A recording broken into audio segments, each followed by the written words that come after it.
What's up, everybody? Connor Fields here. About a week ago I put up on my Facebook page that I was going to do a Q&A for gate starts. So you guys submitted a bunch of questions. Thank you guys for that. I'm here with my fast start starting gate, and today we're going to be answering your guys' questions about gate starts. So the first question is from Justin Miller, and he asked, what is the best way to stop wheeling out of the gate? Okay, so when you're in the gate, one of the most important things to do is remember which direction the track is going. So it's going downhill. So you want to move your entire body weight in the same direction as the track. The biggest reason I see people start to wheelie is because they come out of the gate with their hips and their chest pointing upwards. Another good tip to keep yourself from wheeling is rolling your wrists a bit extra. So if you roll your wrists a bit more, it'll kind of roll your shoulders and your whole body forward a little bit more and get your chest down a little bit more. The ideal position out of the gate is with your head down and your chest and shoulders in front of the handlebars. All right, Eric Whitmore asked, listen for the beeps or look at the lights. Really common question here. There isn't a right or wrong answer. It's whatever is more comfortable for you. Personally, I like to look at the lights because when I'm looking at the lights, I'm also listening to the sound. But for some people, they like to keep their head down and just listen. Try them both out, see what works best for you. He and a lot of other people also asked about the thoughts on pedal height. So let's take a look at that. All right, so when we're looking at pedal height, the most important thing you want to do is you want to use the back chainstay as your guide. So you want to be a little bit above, even, or a little bit below. That's the standard pedal heights. Now you can change your pedal height based on if the gate's dropping fast or slow. You know, if it's going slower, you might pick your pedal up a little bit to slow it down. But again, that's one of those things where it's personal preference and it's what works for you. But at the end of the day, you want to make sure you're in that range from here to about here. All right, next one, Carlo Jasso asked, what is the correct light to start moving in your reaction time? Answer to that one is the first light or the first beep. If you see the second light, you're already late. Okay, so Rose Davies asked a good question. Should the gate technique be different when you're 12 as opposed to when you're fully grown? And the answer to that is yes, it should be very different. A 12-year-old or a 10-year-old kid's not going to have the same muscle strength that a grown-up is going to have.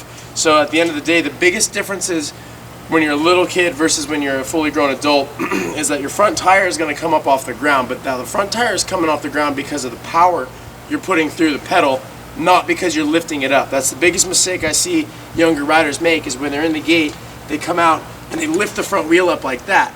But at the end of the day, that's the wrong direction to go in. When you're a younger rider, you're going to come out a little bit smaller, a little bit lower and a little bit smoother, as opposed to when you're grown up and you've got full-grown muscles. Billy Clark asked a good question. He asked, how much do you pull your second pedal over? 20%, 60%, or none? Now that's a good question. People often like to start breaking down the gate too much. They think about the first pedal, the second pedal, third pedal. At the end of the day, the gate is all one movement. It's all one item. From the setup, the first pedal, all the way to the first jump, it should be fluid. So for me, I don't necessarily stop and think about the first pedal or the second pedal. I think about the gate as a whole and what I can do, each pedal at a time to get faster. Louisa Collins asked another good one. The question was, what is the best way to compose yourself on the gate? Staying still rather than having twitching legs. Okay. Now that's a good question. I see oftentimes people in the gate and they're kind of shaking and wobbling and kind of like this, and you can tell that they're not relaxed. So what you do to kind of correct that is when you're sitting in the gate, before you go, you want to take some deep breaths and you want to concentrate. And when you're taking those deep breaths and you're relaxing, it's going to relax your muscles as well. And then when it's time to get ready to go and you stand up, you want to keep a relaxed grip on the handlebars. You don't want to grip too tight, and you don't want to be squeezing it. You stay nice and relaxed. And when you're back in your setup, you just focus on being nice and relaxed. That way when you go, you're already ready to just contract the muscles and push out. Staying relaxed, that's the key. Ditchy Ritterstapp, I'm sorry if I said your name wrong. You asked, maybe show the right position to stand at the gate. So that's an easy one I can show. So what you want to do when you're in the gate is you want to put your phone in your pocket, fall over. Redo that one. So the best thing to do when you get in the gate, first thing you want to do is you want to make your bike straight. And when you stand up, you want to get your pedal height set up. You want to have your toes nice and flat, your wrists rolled forward. and you want to be leaned back a bit, not too far, but a little bit. That way when you're ready to go, all you have to do is pull off the gate and go. And I have more in-depth answers to those questions. I'll put the links to the videos right here. I have a beginner gate start video and an advanced gate start video. Check those out and see if they answer more of your questions.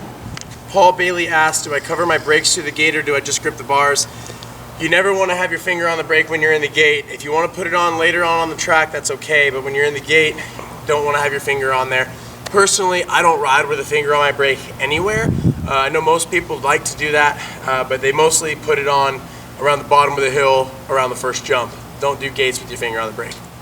Dylan Walker asked one of the easier questions to answer, and he asked, how do we get into good gate habits? Well, the answer, practice, practice, and a little bit more practice.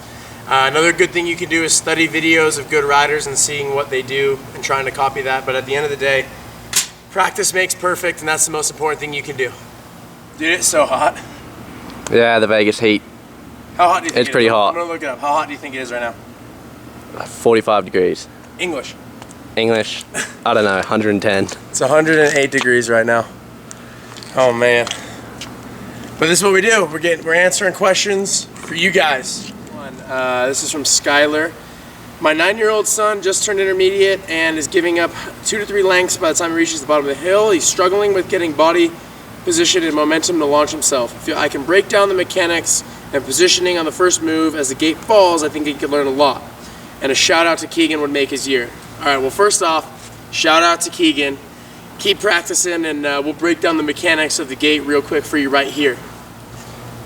All right, so we've already been over the beginning position on where you want to start your gate.